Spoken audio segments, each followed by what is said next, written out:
ఆస్తిపాస్తులు ఉన్న గృహము, విత్తనము, గుణవతి అయిన భార్య యెహోవా ఇచ్చు దానమే. ఈరోజు ఆయన కనికరించి దానం ఇస్తేనే మనకు గృహం. ఎంతోమంది గృహాలు నేను గమనించాను, మా బంధువర్గంలో వారి స్నేహితుల్లో గృహాలు కట్టారు, లేక గృహం కట్టకు ఎన్నో ఏర్పాట్లు చేశారు, కానీ నిలుపుకోలేకపోయారు, తిరిగి వెనుకకు వెళ్ళిపోయారు. ఆ గృహం అలాగా కట్టి అలాగా ఉండిపోయింది, ప్రతిష్ట కార్యం జరగకుండా. కార్య ఆరంభం కన్నా కార్య అంతము ఎంతో మేలు అని దేవుని వాక్యంలో మనం సెలవిస్తున్నాం.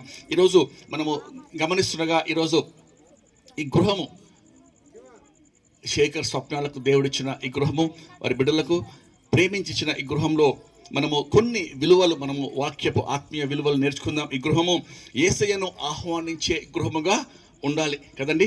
యేసయ్యను ఆహ్వానించే గృహంగా ఉండాలి. మనం యోహాను సువార్త 2వ అధ్యాయంలో గమనిస్తే అక్కడ ఒక కుటుంబంలో, ఒక గృహంలో వివాహ కార్యము జరుగుతూ ఉన్నది కదమ్మా. ఒక గృహంలో వివాహ కార్యము జరుగుతూ ఉంది యోహాను సువార్త 2వ అధ్యాయంలో. ఎక్కడమ్మది? కానా అనే ఊరిలో ఒక గృహంలో వివాహ కార్యం జరుగుతూ ఉన్నది. అయితే ఆ వివాహ కార్యంలో మనం గమనిస్తే యేసయ్యను ఆ గృహము ఆహ్వానించారు. యేసయ్యను ఆహ్వానించారు కాబట్టి అక్కడ జరిగిన గొప్ప ఆశ్చర్యకార్యం, సూచక్రియ మనం గమనిస్తాం. అక్కడ కొరత ఏదండి? ద్రాక్షరసము అయిపోయినది. వివాహానికి అనేకులు పిలిచారు, అనేక మంది ఇలాగే బంధువర్గం, స్నేహితులు, మిత్రులు చాలామంది వచ్చారు. అయితే ఆ గృహంలో కొరత, అక్కర ఏంటంటే ద్రాక్షరసము అయిపోయినది. యేసయ్య ఆ గృహానికి ఆహ్వానించబడ్డాడు.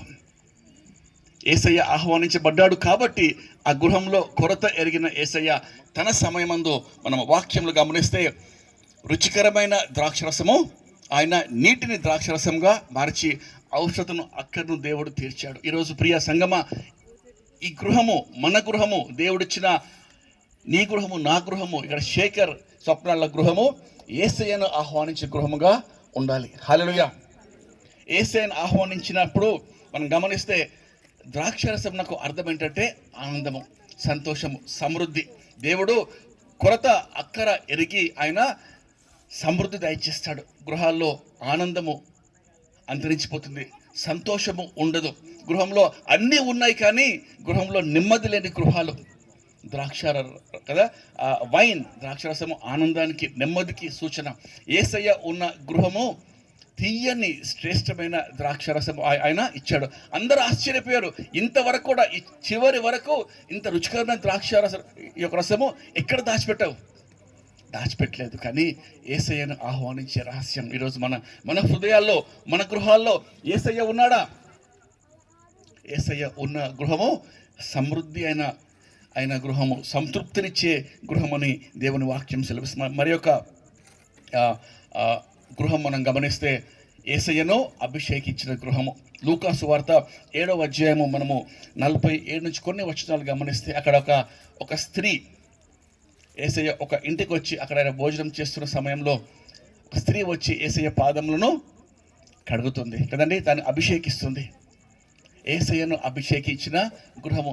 ఎప్పుడైతే యేసయ్యను తన యొక్క కన్నీటితో ఆ స్త్రీ అభిషేకిస్తుందో అప్పుడు యేసయ్య చెప్పిన మాట ఏంటంటే, అమ్మా, విస్తారమైన నీ పాపములు క్షమించబడ్డాయి. కారణం ఏంటంటే నువ్వు విస్తారంగా నన్ను ప్రేమించావు కాబట్టి, ఈ శ్రేష్టమైన ఈ కన్నీటితో నా పాదాలు అభిషేకించావు కాబట్టి విస్తారమైన నీ పాపములు క్షమించబడ్డాయి. ఈరోజు ప్రియ గృహంలో ఉన్న యజమానులారా, ప్రియ దేవుని సంగమా, యేసయ్యను అభిషేకించే గృహాలుగా ఉన్నాయా?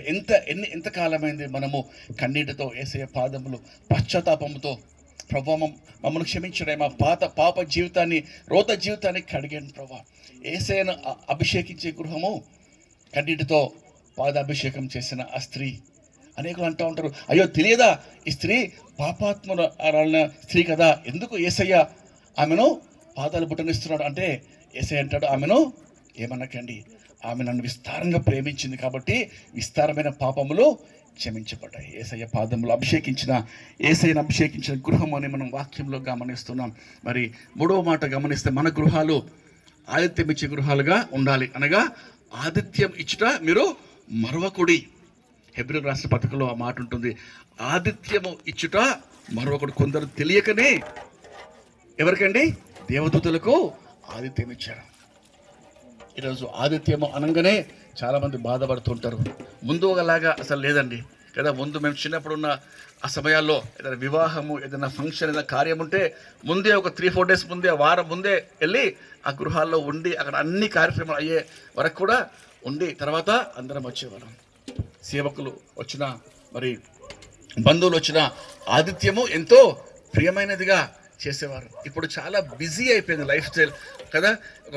మనకు వివాహానికి వెళ్ళినా, మన బంధువుల వివాహానికి వెళ్ళినా గృహానికి మనము వెళ్ళట్లేదు, చర్చి కూడా వెళ్ళట్లేదు, కేవలము ఫంక్షన్ హాల్కి వెళ్ళి భోజనం చేసి అలా వచ్చేస్తున్నాం.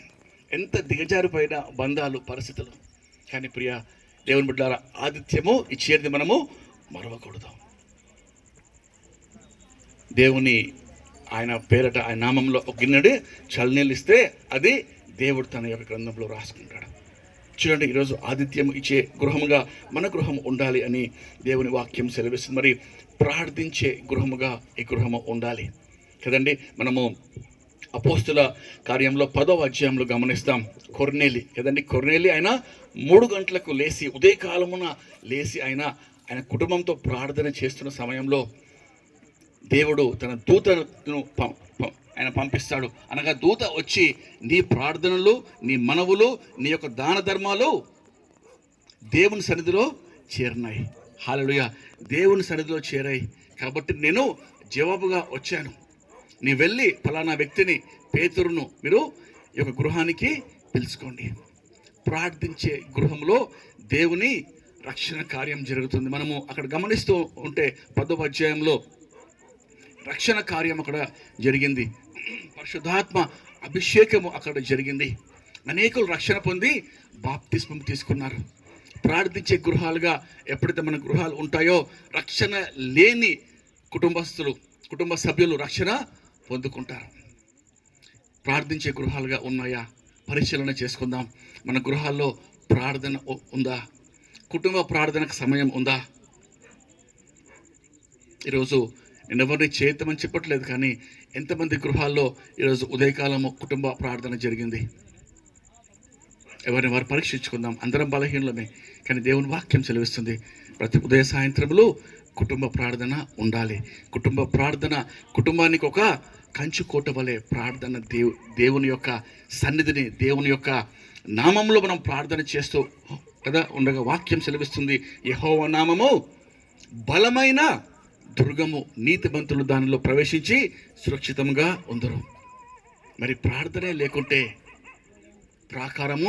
ప్రార్థన లేని ఇల్లు ప్రాకారము కదా లేని ఇల్లుతో సమానం. అనగా ప్రాకారము లేకుంటే శత్రువు ఎప్పుడైనా, ఏ రీతికైనా, ఏ సమయమైనా అటాక్ చేయగలడు. ప్రార్థించే గృహముగా మన గృహాలు ఉండాలి.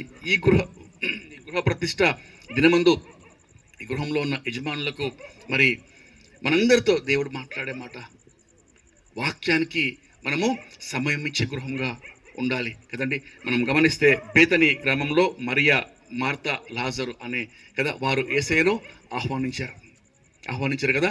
వారు ఆహ్వానించి మనము గమనిస్తే ఎంతో చక్కగా యేసయ్య మరి శిష్యులు వచ్చి వాక్యము బోధిస్తున్న సమయం, ఆయన వాక్యం బోధిస్తుండగా కదా మరియా యేసయ్య పాదముల దగ్గర కూర్చుంది. మరి మార్తా ఏం చేస్తున్నామా చెప్పాలి. మార్తా అనేకమైన విస్తారమైన పనులు పెట్టుకొని అత్యంత ప్రాముఖ్యమైన సమయము యేసయ్య పాదముల దగ్గర కూర్చొని వాక్యం వినే ఆ సమయంలో ఎన్నో పనులు పెట్టుకొని ఆతిథ్యము, వంటలు అవి ఇవి చేస్తూ ఉంది.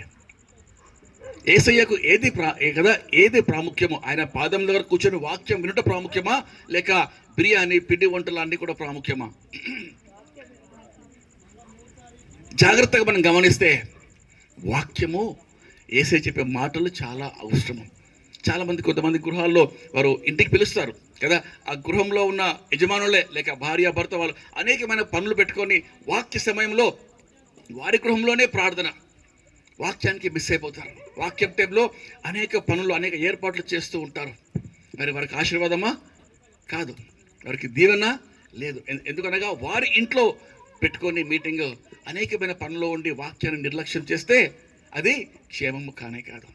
అన్ని పనులు ముందే ముగించుకొని ప్రార్థన సమయంలో, వాక్యం సమయంలో వచ్చి కూర్చొని వాక్యము వినాలి. మరియా ఉత్తమమైనది ఎన్నుకున్నది, అది ఆమె యుద్ధ నుంచి తీసివేయబడదు. ప్రియ దేవుని బిడ్డలారా, ఈరోజు అన్ని ప్రాముఖ్యమే, కానీ అన్నిటికన్నా వాక్యము చాలా అవసరము, చాలా ప్రాముఖ్యం. వాక్యానికి మనము ఉన్నతమైన స్థానము ఇవ్వాల్సిందే. వాక్య సమయంలో ఇక వేరే పని ఏది కూడా మనము పెట్టుకోవద్దు. వాక్యం వినుటకు మనకు సెల్ ఫోన్స్ కానీ వేరే ఏ అభ్యంతరాలు ఉన్నా అన్నీ కూడా ఆఫ్ చేసేయాలి. వాక్యానికి మనం ఉన్నతమైన స్థానము ఇచ్చినప్పుడు దేవుడు మనల్ని నడిపిస్తాడు. వాక్యం అనే పునాదిలో మన యొక్క గృహము కట్టబడుతుంది. మత్తయి సువార్త 7వ అధ్యాయము కదండి, 5, 6, 7 అధ్యాయాలు కొండ మీద ప్రసంగం వేసే కదా ఆయన చేస్తూ, చివరిగా ఆ 3 అధ్యాయాల్లో సుదీర్ఘమైన ఆయన సందేశం ఇస్తూ చివరిగా ఆయన చెప్పిన మాట ఏదండి? చివరిగా చెప్పిన మాట ఏది?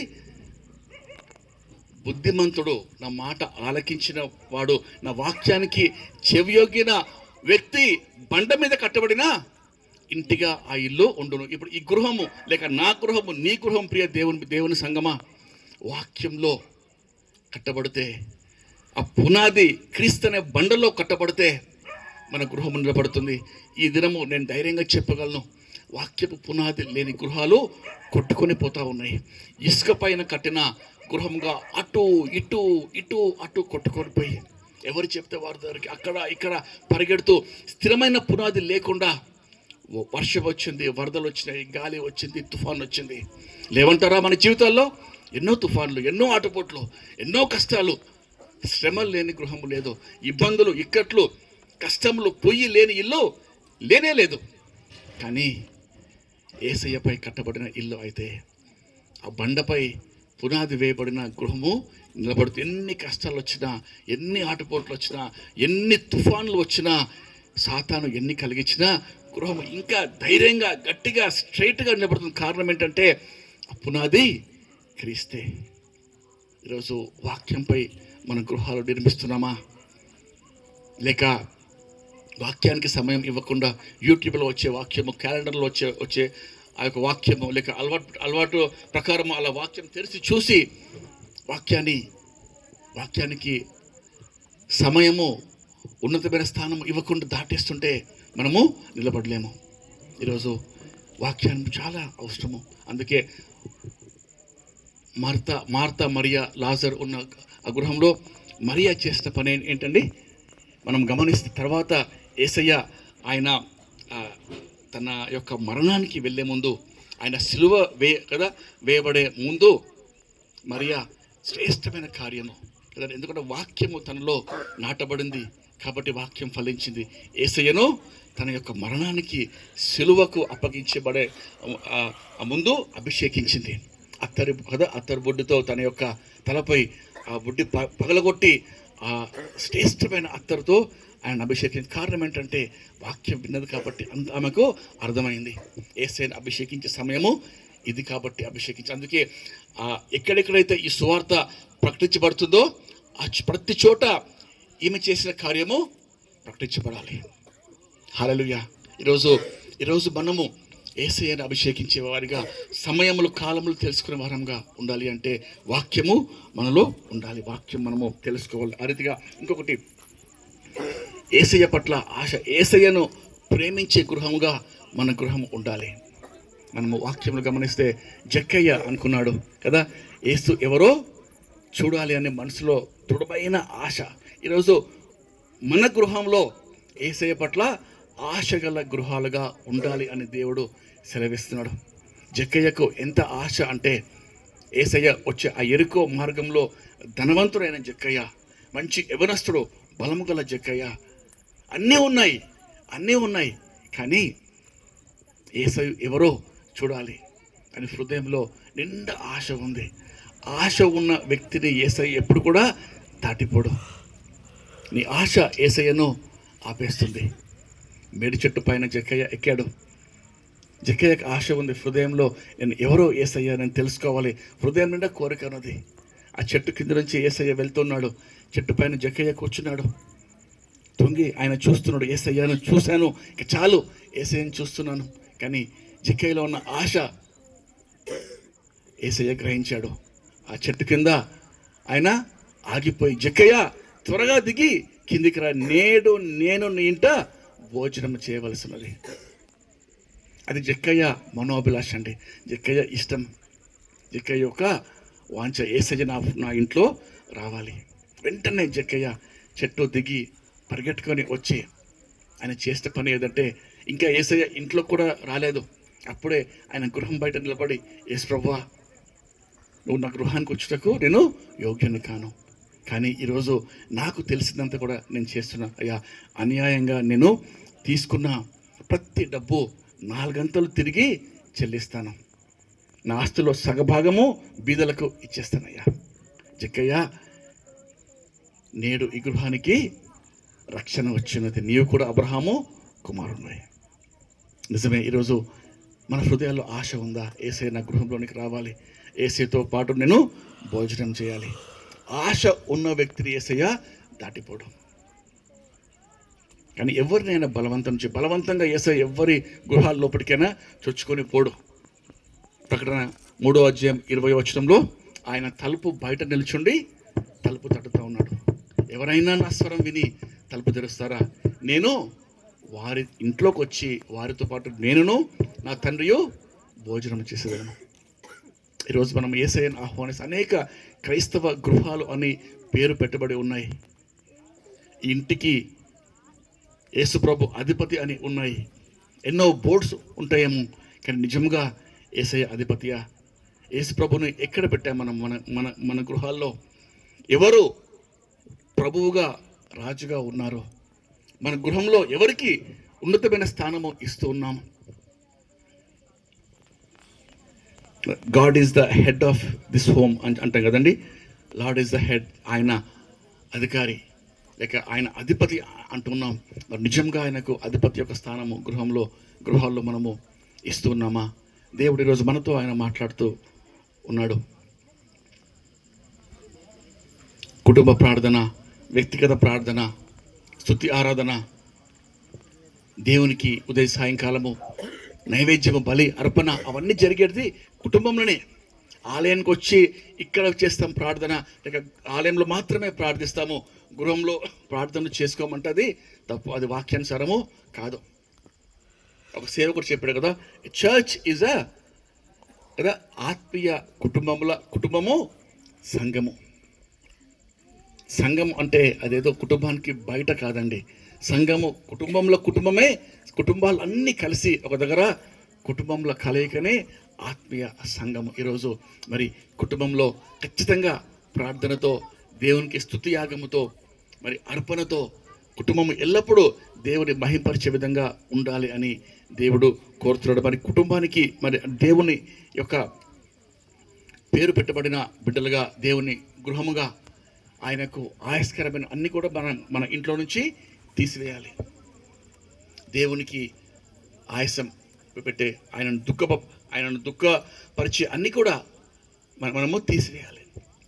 ఎందుకనగా ఆయన పరిశుద్ధుడు, ఆయన గొప్ప తండ్రి, గొప్ప దేవుడు, ఆయన యాజకుడు, ఆయన యజమానుడు. ఆయన శిరస్వత్వము కింద, ఆయన ఆధిపత్యము కింద సమస్తము ఎప్పుడైతే మనము అర్పిస్తామో, లోబడతామో, అప్పుడు ఆయన గృహానికి అధిపతిగా ఉంటాడు. అందుకే మీరు నా స్వరం విని తలుపు తెరిస్తే నేను ఇంట్లోనికి వచ్చి మీతో కూడా సహవాసము చేస్తాను అని దేవుడు సెలవిస్తున్నాడు. చివరిగా నేను ఈ మాట చెప్పి నేను ముగిస్తాను. ఈ భూలోకంలో కనపడే గృహాలు అన్నీ కూడా టెంపరీ కదండి. ఈ గృహాలు యేసయ్య రాకడ వస్తే, లేక మనం ఈ లోకం విడిచి వెళ్ళిపోతే ఏ గృహం కూడా మనము తీసుకొని పోలేము. ఎన్ని కోట్లు పెట్టి ఇల్లు కట్టినా అన్ని కోట్లు ఇక్కడే విడిచిపెట్టి వెళ్తాం. కానీ యోహాను సువార్త 14వ అధ్యాయము 1-3 వచనాల్లో యేసయ్య చెప్పిన వాగ్దానము, యేసు ప్రభు చెప్పిన మాట ఏంటంటే, నేను మీ కొరకు స్థలము సిద్ధపరచ వెలుచున్నాను. నేను ఉండు చోట మీరును ఉండులాగున మీ కొరకు స్థలం సిద్ధపరిచి తిరిగి వచ్చి మిమ్మను తీసుకొని వెళ్తాను. పరలోక రాజ్యంలో ఇహలోక గృహము చూసినప్పుడల్లా this is the replica of the heavenly home. పరలోక రాజ్యంలో దేవుడు నీకు ఇచ్చిన గృహానికి భూలోక గృహము ఒక ప్రతిబింబంగా, ఒక సూచనగా ఉంది అని దేవుని వాక్యం సెలవిస్తుంది. మరి భూలోకంలో దేవుడిచ్చిన గృహము సొంతది కానీ లేక మనము అద్దెంట్లో ఉన్నా లేకుంటే ఎక్కడ ఉన్నా దేవుని వాక్యం సెలవిస్తుంది పరలోక రాజ్యంలో మనకు స్థలము గృహము కలిగి ఉండాలని మనం ప్రయాస పడాలి, సిద్ధపడాలి.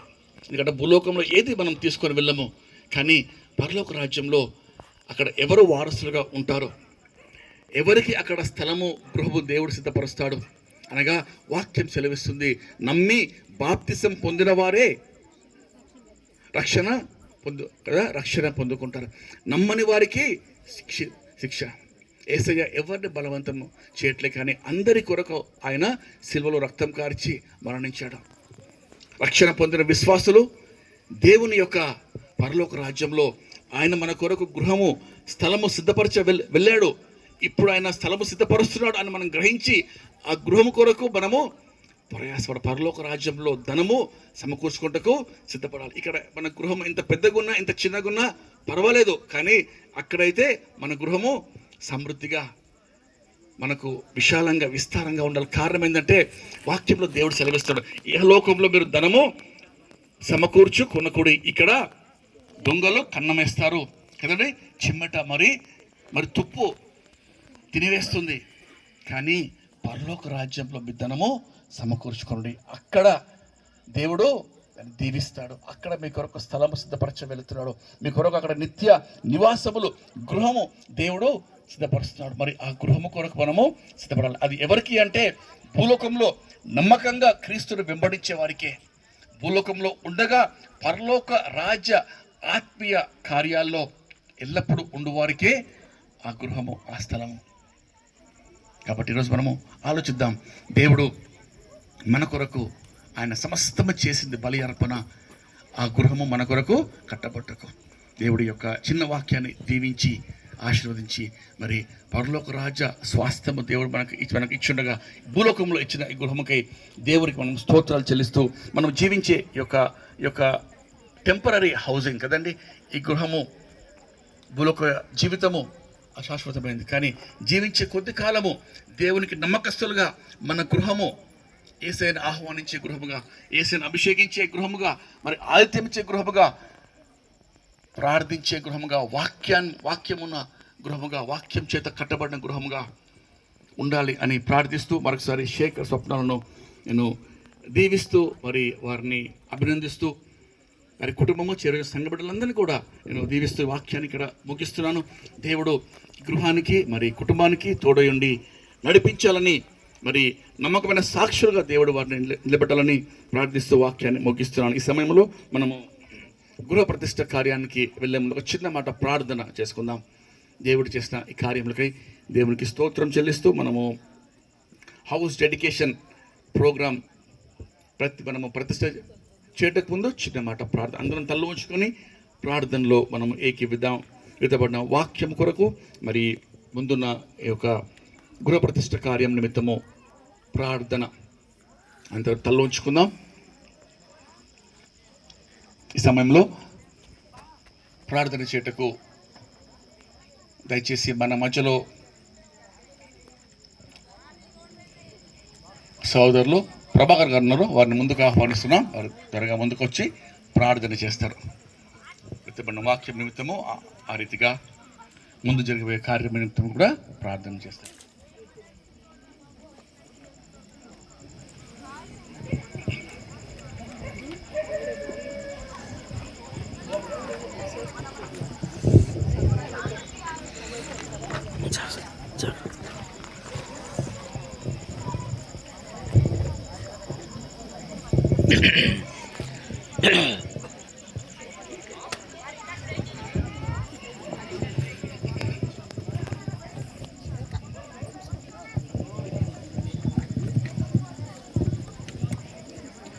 ప్రార్థించుకుందాం. మహాపరిషదుడు అయిన ప్రేమ కలిగిన మా తండ్రి, సర్వోన్నతుడా, సర్వశక్తిమంతుడా, సర్వాధికారి, సర్వయుగములలో సజీవుడా, మహోన్నతుడా, మీకు ఘనమైన పరిశుద్ధమైన ఉన్నతమైనటువంటి కృపా కనికరం కలిగిన గొప్ప తండ్రి, మీ యొక్క పాదాలకు వేలాదిగా వందనాలు, స్తుతులు, స్తోత్రాలు చెల్లిస్తున్నాం ప్రభా. నేను శేఖర్ స్వప్నం మన తండ్రి మీ యొక్క సన్నిధిలో మీరు జ్ఞాపకం చేసుకొని ఇచ్చినటువంటి తండ్రి నూతన గృహమును బట్టి మీకు వేలాదిగా వందనాలు, స్తుతులు, స్తోత్రాలు చెల్లిస్తున్నాం ప్రభా. నిజమైన తండ్రి, ఎంతగానో ప్రభా అయా మీ యొక్క కృపారేఖల కింద తండ్రి బిడ్డలను కుటుంబానికి అయా మీ యొక్క క్షేమమును అనుగ్రహిస్తూ నడిపించిన విధానమును బట్టి మీకు వందనాలు, స్తుతులు, స్తోత్రాలు. ఈ సమయంలో తండ్రి విత్తబడిన వాక్యం నిమిత్తము తండ్రి మీ యొక్క సన్నిధిలో విజ్ఞాపన చేస్తూ ఉన్నాం. అవును ప్రభా, ప్రతి హృదయము మీ యొక్క సన్నిధికి తండ్రి దగ్గర గుటకు కృపను అనుగ్రహించండి. నిజమే ప్రభా, యెహోవా ఇల్లు కట్టించని ఎడల దాన్ని కట్టువారి ప్రయాసము వ్యర్థమని మీ యొక్క వాక్యంలో సెలవిస్తున్నట్లుగా మీ యొక్క సన్నిధిలో తండ్రి అయా విత్తబడిన వాక్యము తండ్రి ప్రతి హృదయములో తండ్రి ఆ గృహముగా తండ్రి మా హృదయాలు ఉండుటకు మీరు కృపను అనుగ్రహించమని వేడుకుంటున్నాం. నిజమే ప్రభా, ఎంతో చక్కటి వాక్యమును తండ్రి మీ యొక్క దాసుల ద్వారా తండ్రి విత్తబడింది. ప్రతి ఒక్కరు తండ్రి వాక్యానుసారమైన జీవితాన్ని కట్టుకొనుటకు అయా నిత్య పరలోక రాజ్యములో ప్రభా స్థానము సంపాదించుకున్నటకు ప్రయాసపడుటకు కృపను అనుగ్రహించమని వేడుకుంటున్నాం. ఈ సమయంలో తండ్రి ఆయా గృహ ప్రతిష్ట నిమిత్తము మీ యొక్క సన్నిధికి వస్తున్నాం. అయా మీ యొక్క కృప మహదైశ్వర్యముల తండ్రి నీ నామ మహిమార్థమై తండ్రి గృహాన్ని ప్రతిష్ఠిస్తూ ఉండగా ఆయన మీ యొక్క సన్నిధిని తోడుగా ఉంచి నడిపించమని వేడుకుంటున్నాం. ప్రతి రూమును ప్రభా ఇనాగ్రేషన్ చేస్తూ ఉండగా ఆయన మీ యొక్క కృప చేత బలపరిచి నడిపించమని వేడుకుంటూ వచ్చిన బంధుమిత్రాదులందరినీ బట్టి మీ యొక్క పాదాలకు వేలాదిగా స్తుతులు, స్తోత్రాలు చెల్లిస్తూ యేసుక్రీస్తు పరిశుద్ధ నామములో ఈ ప్రార్థన మనవులు సమర్పిస్తున్నాము తండ్రి. ఆమేన్.